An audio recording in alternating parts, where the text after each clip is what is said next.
In the mid-1700s, Great Britain and France fought a 7-year war to claim territory west of the Ohio River Valley.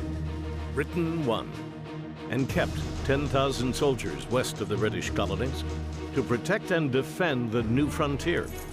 But it was costing them a great deal of money, and Britain wanted to be paid back. So Parliament came up with the idea to tax the colonies for repayment, arguing that Britain had fought and continued to protect the Americans from French invasion. On March 22, 1765, the Stamp Act was placed on the colonists. It imposed taxes on every piece of paper printed, from legal documents to newspapers, even playing cards. Although the cost of the Stamp Act was small, it was the impression it placed on the colonists. They argued it was unfair and that Parliament had no right to impose taxes without their consent.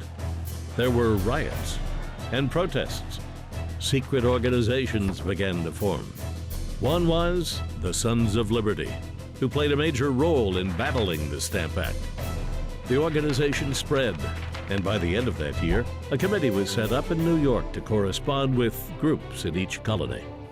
Eventually, the protests proved too much for Parliament, and the Stamp Act was repealed in March of 1766. But the forces the act united among the colonies was the beginning of a movement that would change the future of North America.